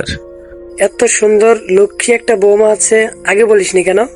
বাবা, ও এখনো তোমার বৌমা হয়নি। হয়নি, হবে, তাই বলে বৌমা ডাকবো না? বাবা শোন, আমার শরীরটা বেশি একটা ভালো যাচ্ছে না রে। মনে হচ্ছে আমি আর বেশি দিন বাঁচবো না। মৃত্যুর আগে বোমার মুখখানি ভালো করে দেখে যেতে চাই। বিয়েটা করে ফেল বাবা। একদম চুপ বাবা, বাজে কথা মুখে আনবে না। মরে যাবে কেন? এখন তো বয়স হয়েছে, ওপারে তো যেতেই হবে, তাই না? বাবার কথা শুনে হৃৎপিণ্ডটা নাড়া দিয়ে উঠল।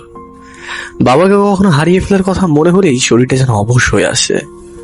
বাবাকে শক্ত করে জড়িয়ে ধরে বললাম, কিচ্ছু হবে না তোমার, বলেই রুমে চলে গেলাম। মন খারাপ করে বসে আছি, এমন সময় মায়ার ফোন।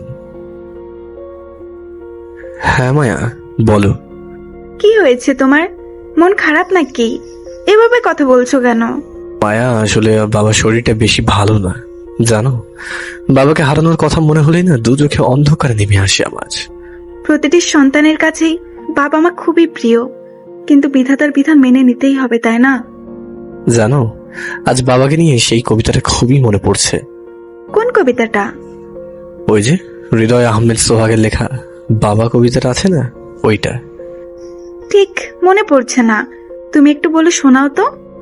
ঠিক আছে, শোনো। কবিতা বাবা, লেখক হৃদয় আহমেদ সোহাগ। বাবা, তুমি নয়নমণি, হৃদয়েরও পরশমণি। নিঃস্ব হব আমি কখনো যদি হারিয়ে যাও তুমি। হৃদয়ে হয় রক্তক্ষরণ, একদিন তুমি চলে যাবে, এটাই তার কারণ।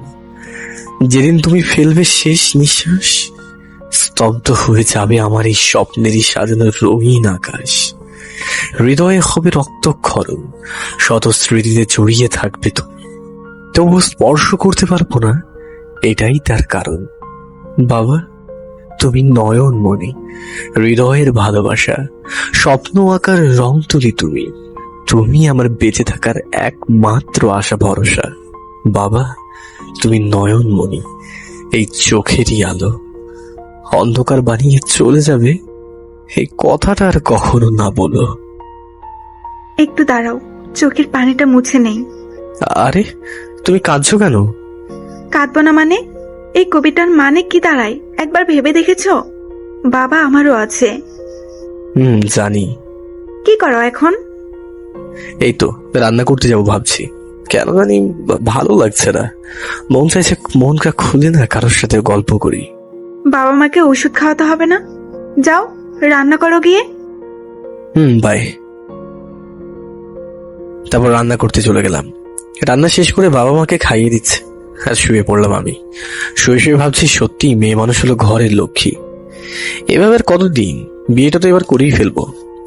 এইসব ভাবতে ভাবতে কখন যে ঘুমিয়ে গেলাম টেরই পেলাম না। সকালবেলা ঘুম থেকে উঠে ফ্রেশ হয়ে ভার্সিটিতে চলে গেলাম। আমাকে দেখেই সজীব বলল, এই হৃদয়, এদিকে আয়। হ্যাঁ দোস্ত, বল। সব সময় এরকম মন খারাপ করে থাকিস কেন তুই? কই না তো, কেমন আছিস তোরা? হ্যাঁ ভালো, তুই কেমন আছিস? ভালো না রে। তুই আর কি ভালো থাকবি, প্রতিদিনের মতো সেই একই গল্প শুনতে আর ভালো লাগে না। আচ্ছা, সেই দিনের মেয়েটা কে রে? তোর ভাবি। বলিস কি? তার মানে তলে তলে সবই চলছে, তাই না? যাই হোক, ভাবি কিন্তু দেখতে খুবই সুন্দর। কি যে বলিস না তোরা। হইছে, থাক, আর লজ্জা পেতে হবে না।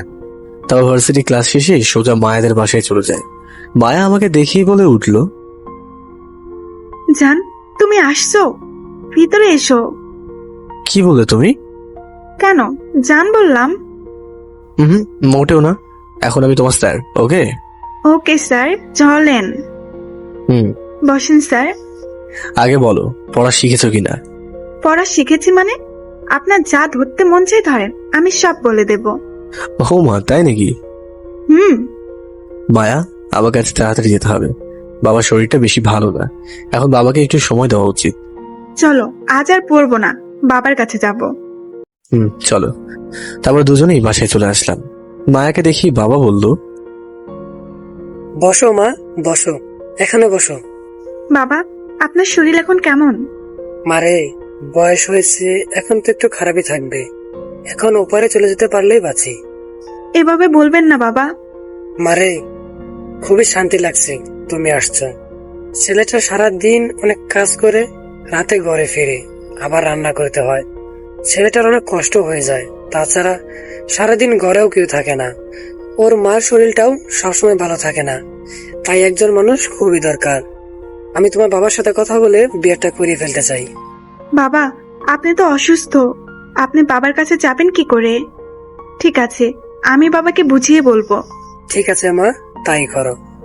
এইভাবে বেশ কয়েকদিন চলে যায়। বাবা আরো অসুস্থ হয়ে পড়ে, তাই সিদ্ধান্ত নিলাম কিছুদিন প্রাইভেট পড়াতে যাব না। আজ মায়ের বাবাকে গিয়ে বলে আসবো, তাই রেডি হয়ে বাসা থেকে বের হচ্ছিলাম। এমন সময় মা বলল, কোথায় যাচ্ছিস বাবা? মা, ভাবছি কিছুদিন প্রাইভেট পড়াবো না, বাবার কাছে থাকবো। তাই মায়ের বাবার সাথে কথা বলার জন্য যাচ্ছিলাম। তোর বাবা তোকে ডেকেছে, আজ নাকি তোর সাথে খুবই গল্প করতে মন চাইছে, তোকে নাকি মন ভরে দেখতে ইচ্ছে করছে। ঠিক আছে মা, আমি কথা বলে আসি, তারপর সারা রাত গল্প করবো বাবার সাথে। আজ না গেলে হয় না? না মা, গিয়ে বলে আসি। ঠিক আছে, তাড়াতাড়ি চলে আসিস।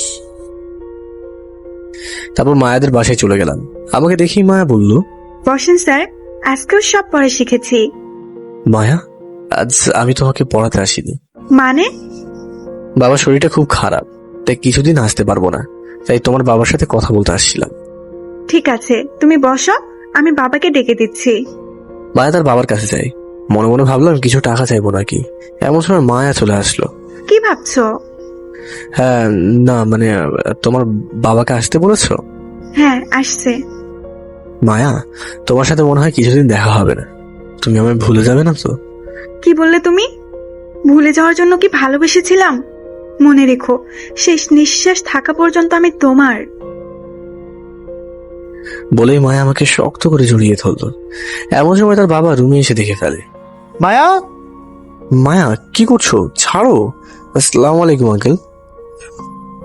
একদম চুপ, আর একটা কথাও বলবি না।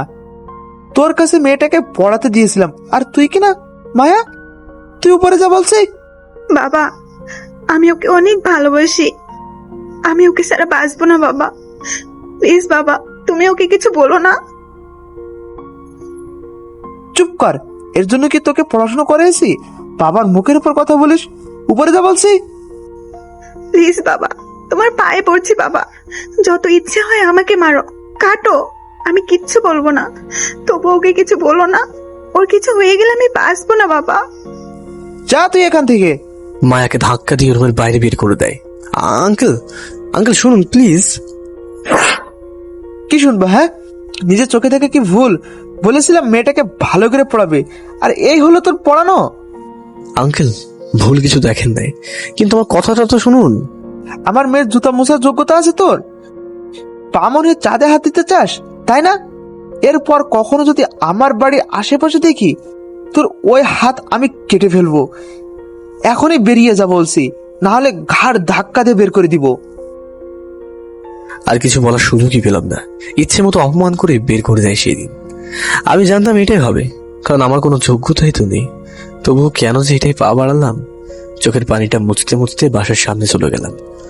বাড়ির সামনে অনেক মানুষের ভিড়। কেন জানি ভিতরটা ঝাঁকি দিয়ে উঠলো। দৌড়ে ভিতরে চলে গেলাম। গিয়ে দেখি বাবা শান্তিতে ঘুমোচ্ছে। স্তব্ধ হয়ে বাবার পাশে বসে পড়লাম।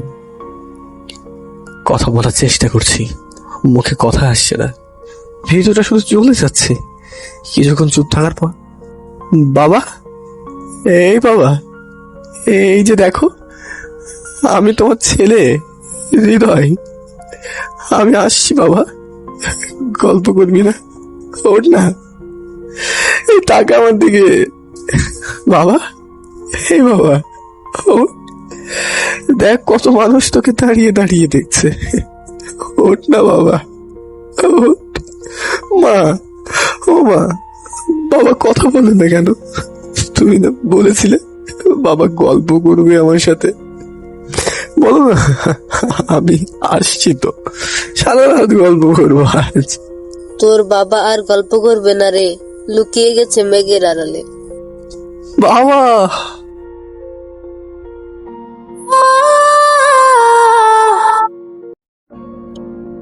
তোর বাবা আর গল্প করবে না রে, লুকিয়ে গেছে মেঘের আড়ালে। বাবা।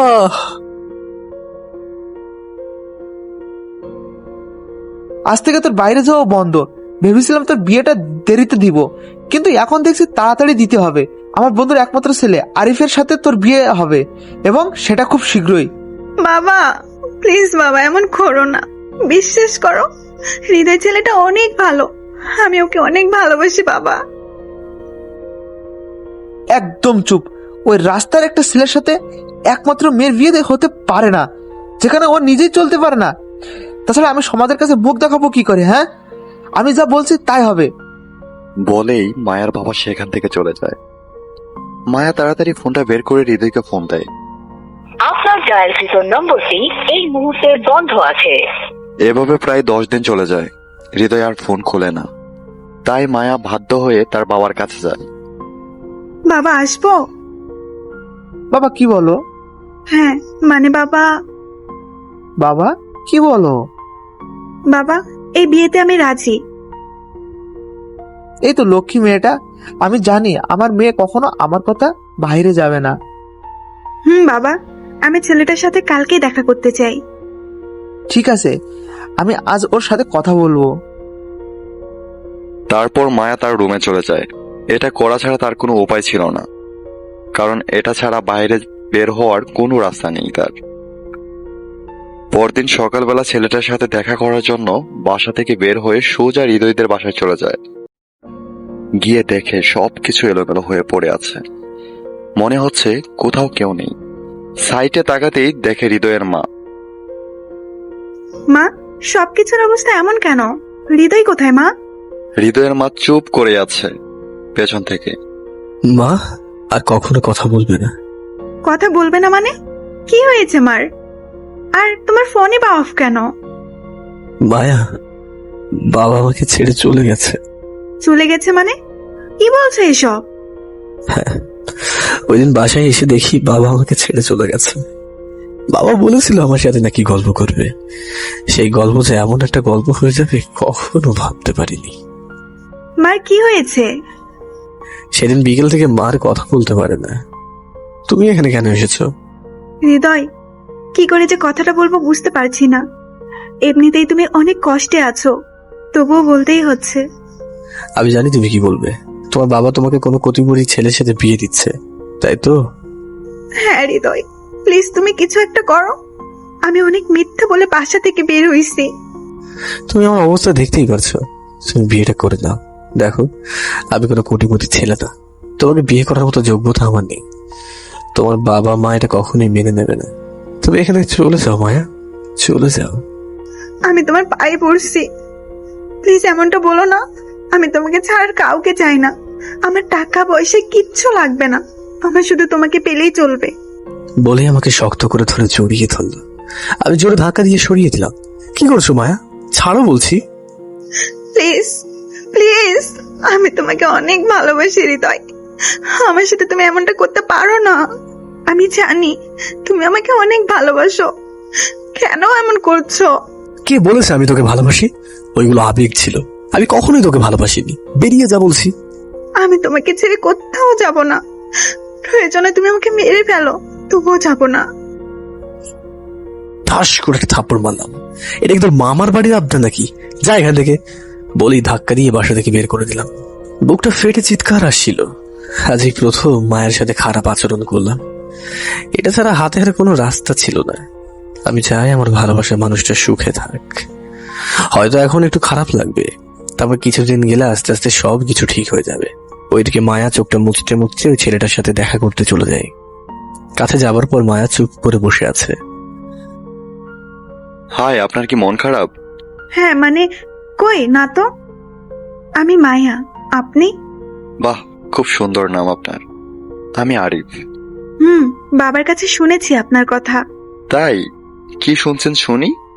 এই তো অনেক কিছুই। আচ্ছা, একটা কথা বলবো? মায়া চুপ হয়ে আছে। আপনি মনে হয় অন্যমনস্ক। কি হয়েছে জানতে পারি? কই কিছু না তো। জি বলুন। আপনার চোখই বলে দিচ্ছে আপনার কিছু হয়েছে। চাইলে শেয়ার করতে পারেন। না মানে, কি যেন বলতে চাইছিলেন? আপনি কিন্তু দেখতে অনেক সুন্দর। আপনার নামটা যেমন সুন্দর তেমন আপনিও। আমাকে আপনার পছন্দ হয়েছে তো? হ্যাঁ, মানে খুব পছন্দ হয়েছে। খুব। আমাদের তো আজকে প্রথম দেখা। বলবো এক সময়, বাসর রাতে। আচ্ছা, আমাকে আপনার পছন্দ হয়েছে? সেটা না হয় বিয়ের দিনই জানতে পারবেন। আমি আজই বাবাকে বলে বিয়ের তারিখটা ঠিক করে ফেলতে বলবো। তারপর মায়া কথা বলা শেষ করে বাসায় চলে যায়। মায়া আবারও হৃদয়কে ফোন দেয়। হৃদয় ফোনটা অফ করে রেখেছে। এইভাবে 2-3 দিন চলে যায়। তাদের দুজনের কথা হয় না। হৃদয় আজ থাকতে না পেরে ফোনটা খুলে মায়াকে ফোন দেয়। হ্যালো হৃদয়, আমি জানতাম তুমি আমাকে ফোন দিবে। ফোনটা কেটে দেয় হৃদয়। মায়া আবারও ফোন দেয়। কেন এত কষ্ট দিচ্ছ নিজেকে? চলো না আমরা পালিয়ে যাই। মায়া, সেই দিন ওইভাবে খারাপ ব্যবহার করার জন্য সরি। দেখো মায়া, আমি চাই তুমি আমাকে ভুলে যাও, ভালো একটা ছেলেকে বিয়ে করে সুখে থাকো। আর তুমি? আমার কথা না হয় বাদই দাও, তোমার স্মৃতিগুলো নিয়ে কেটে যাবে কোনো রকমে। তুই খারাপ, অনেক খারাপ তুই। ভুলেই যখন যাবি তাহলে ভালোবেসেছিলি কেন? কেন বুকে জড়িয়ে নিয়েছিলি? দেখ, আমি ভালো করে বলছি, তুই যদি আমাকে বিয়ে না করিস তাহলে আজ রাতটাই হবে আমার শেষ রাত।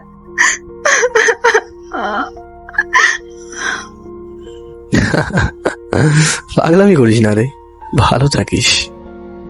হৃদয়, হৃদয়। ফোনটা কেটে দিলাম। কি করবো ভেবে পাচ্ছি না। আমি কি থাকতে পারবো মায়াকে ছাড়া? ভাবতে ভাবতে বাসা থেকে বের হয়ে হাতে একটা সিগারেট নিয়ে সজীবকে ফোন দিলাম। হ্যাঁ হৃদয়, বল। দোল্লা সড়ক চলে আয় তো, কিছু কথা আছে। ঠিক আছে, আসতেছি। তার কিছুক্ষণ পর সজীব আসলো। এটা কি হৃদয়? তোকে তো কখনো সিগারেট খেতে দেখিনি। কি হয়েছে খুলে বল তো আমায়। তারপর সবকিছু খুলে বললাম সজীবকে। দোস্ত, তোকে কি বলবো, ভাষা খুঁজে পাচ্ছি না। মেয়েটা তোকে অনেক ভালোবাসে, আর তুইও তো ওকে ছাড়া থাকতে পারবি না। মেয়েটা সত্যিই তোকে ছাড়া বাঁচবে না। তোরা পালিয়ে যা, বিয়ে করে নে। এটা কি করে সম্ভব? তুই তো জানিস আমি একজন বেকার, টাকা পয়সা কিচ্ছু নেই আমার। তাছাড়া জানিসই তো মা অনেক অসুস্থ। আসলে দোস্ত, তোর জীবন কাহিনীটা কষ্টের কোনো মুভির থেকেও বেশি কিছু। তুই সবকিছু আমার উপর ছেড়ে দে, আমি সব সামলে নিব। টাকা পয়সা যা লাগে সব দিব, আর কখনো চাইবো না।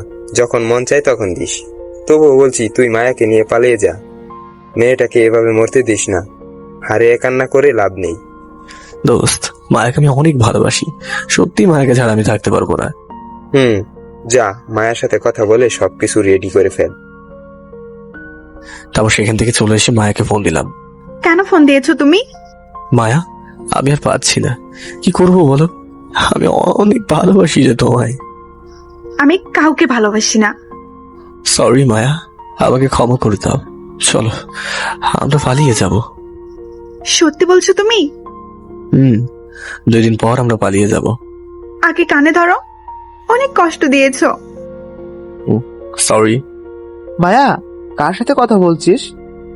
জি বাবা, মামা মানে আরিফ ফোন করেছে। ও আচ্ছা। তারপর সেই দিন রাতেই সবকিছু রেডি করে ফেললাম। দেখতে দেখতে 2 দিন চলে গেল। আজ রাতেই পালিয়ে যাব। কোথায় যাব তা জানি না, শুধু জানি পালিয়ে যাচ্ছি। ভাবতে ভাবতে সন্ধ্যা হয়ে আসলো।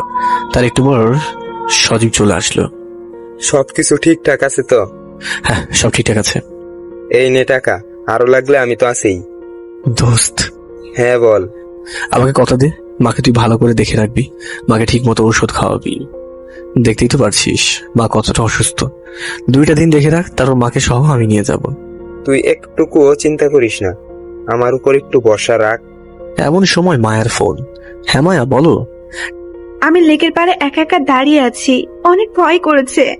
প্লিজ তাড়াতাড়ি এসো। ঠিক আছে, আমি এক্ষুনি আসছি। তারপর মার কপালে একটা চুমু খেয়ে বেরিয়ে গেলাম। হৃদয় দাঁড়া। হ্যাঁ বল। পৌঁছে ফোন দিস। আচ্ছা ঠিক আছে। তারপর হৃদয় চলে যায়। হৃদয় চলে যাওয়ার একটু পরে তার মা স্ট্রোক করে। সজীব তার মাকে হসপিটালে নিয়ে যায়। ওইদিকে হৃদয়, কোথায় তুমি? মায়া, তোমার সাথে পরে কথা বলছি, সজীব ফোন করছে। হ্যাঁ সজীব বল।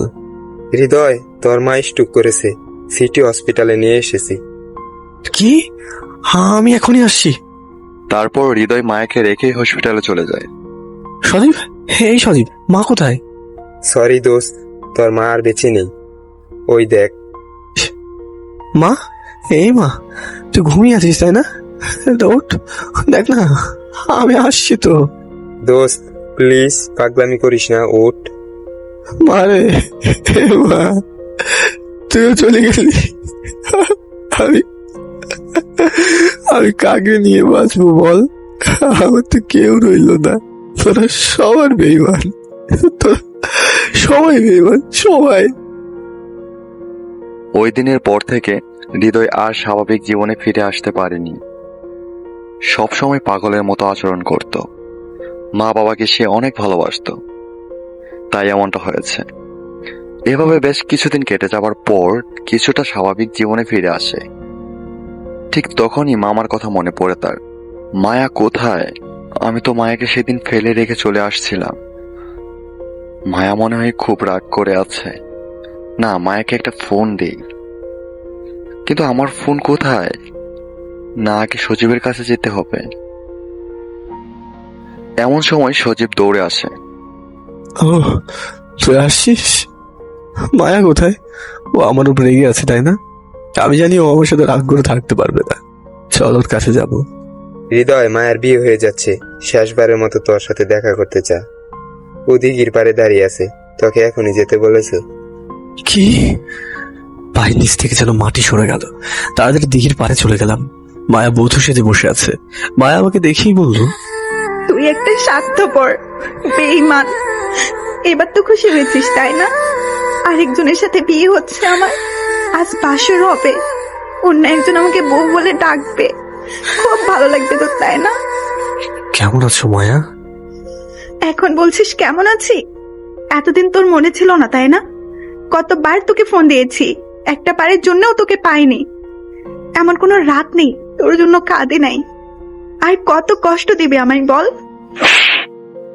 শরীরের একই অবস্থা করছিস। নিজের প্রতি একটু খেয়াল রাখতে পারিস না? কার জন্য খেয়াল রাখবো? আমার তো সবকিছুই শেষ। তুমি অনেক হ্যাপি থাকবে মায়া, ভালো থেকো।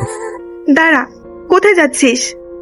এই, তুই কি ভেবেছিস? হ্যাঁ, আমি তোকে ছাড়া অন্য কাউকে বিয়ে করব, তারপর সংসার করব, অনেক হ্যাপি থাকবো? এটা তুই কি করে ভাবলি? যে আমি 2 বছর তোর জন্য অপেক্ষা করেও অন্য কারো হইনি, সে আমি এখন তোকে ছেড়ে অন্য কারো হয়ে যাব? এটা কি করে ভাবলি তুই? আমার কষ্ট কি তুই বুঝবি না? হ্যাঁ, একটা মেয়ের কতটা কষ্ট হয় ভালোবাসার মানুষটি হারিয়ে গেলে, সেটা তুই কি করে বুঝবি? তুই তো কখনো ভালোবাসিসনি। তোকে বলেছিলাম না, আমি শেষ নিঃশ্বাস পর্যন্ত শুধু তোরই। এই দেখ, বিষের বোতল সবটুকু খেয়ে এসেছি, আমি চলে যাচ্ছি। এবার তুই হ্যাপি থাকিস, আর কখনো বলবো না আমাকে ভালোবাসতে, জড়িয়ে ধরতে। বলি মায়া মাটিতে লুটিয়ে পড়ে। এই মায়া, এই মায়া, এটা তুই কি করেছিস মায়া? হ্যাঁ, মায়ের চোখ খোল মায়া। তুই কি ভেবেছিস? হ্যাঁ, বিষ কি তুই একাই খেয়েছিস? আমি খাইনি। তুই কি একাই আমাকে ভালোবাসিস? আমি বাসি না? এটা তুই কি করে ভাবলি? তুই অন্য কারো বউ সেজে চলে যাবি, আমার জায়গায় আরেকজন তোকে বউ বলে রাখবেন, আর আমি চেয়ে চেয়ে দেখবো। এই ছিল তোর ভালোবাসা? এই দেখ, বিষের বোতল আসার সময় আমিও খেয়ে এসেছিলাম, কারণ আমি জানি তোকে ছাড়া বেঁচে থাকা কিছুতেই সম্ভব না। আর তুই কিনা একাই চলে যাচ্ছিস। হৃদয়, আর তো কখনো বলবো না আমাকে জড়িয়ে ধরতে। শেষবারের মতো আমাকে একটু জড়িয়ে ধরো না, আমার খুব কষ্ট হচ্ছে গো। এই তো জড়িয়ে ধরেছি, প্লিজ চোখ খোলো মায়া। মায়া, আমি তোমাকে অনেক ভালোবাসি মায়া, আই লাভ ইউ। আমিও তোমাকে অনেক ভালোবাসি, আই লাভ। হ্যাঁ, বলো বলো, তারপর? মায়া, মায়া, মায়া কোনো কথা বলছে না। কি হলো মায়া? হে মায়া, মায়া, মায়া, মায়া, আমাকে ছেড়ে তুই মেঘের আড়ালে লোকাতে পারিস না। আমিও আসছি তোর কাছে। আস্তে আস্তে হৃদয় মাটিতে লুটিয়ে পড়ে। সেখানে শেষ হয় তাদের শেষ নিঃশ্বাস। এভাবেই কিছু সত্যিকারের ভালোবাসা কিছু হাসি আর কষ্টের আড়ালে লুকিয়ে থাকে। এই সমাজ, সুন্দর সংসার, সবকিছু ছেড়ে। আপনারা অবশ্যই ভাবছেন গল্পটা বুঝি এখানেই শেষ? না ভাই, গল্পটা এখানেই শেষ না। কিছু গল্প আছে যেগুলো শেষ হয়েও শেষ হয় না। তো এই গল্পটা যদি আপনাদের কাছে খুব ভালো লেগেই থাকে, তাহলে আমরা এই গল্পটা সিজন 2 হিসেবে নিয়ে আসতে চাই। আর তার জন্য আপনাদের কাছে একটা রিকোয়েস্ট, আপনারা এই গল্পটা সিজন 2 যদি শুনতে চান তাহলে 5K লাইক বানিয়ে দিন আমরা খুব তাড়াতাড়ি খুব শীঘ্রই আপনাদের মাঝে এই গল্পটা সিজন 2 হিসেবে নিয়ে আসতেছি। আর হ্যাঁ, এই গল্পটা শোনার পর যদি আপনাদের মনে বিন্দু পরিমাণ কোনো ফিলিংস জেগে থাকে তাহলে অবশ্যই কমেন্ট বক্সে কমেন্ট করে আপনার মহামূল্যবান বক্তব্যখানে আমাদের কাছে শেয়ার করুন। আর হ্যাঁ, যারা আমাদের চ্যানেলকে সাবস্ক্রাইব করে পাশে আছেন তাদেরকে ধন্যবাদ দিয়ে ছোট করবো না, তাদের প্রতি আমাদের চ্যানেলের পক্ষ থেকে অসংখ্য ভালোবাসা রইল। আর হ্যাঁ ভাই, যারা এখনো সাবস্ক্রাইব করেন নাই তারা অবশ্যই সাবস্ক্রাইব করে নেবেন। ধন্যবাদ সবাইকে।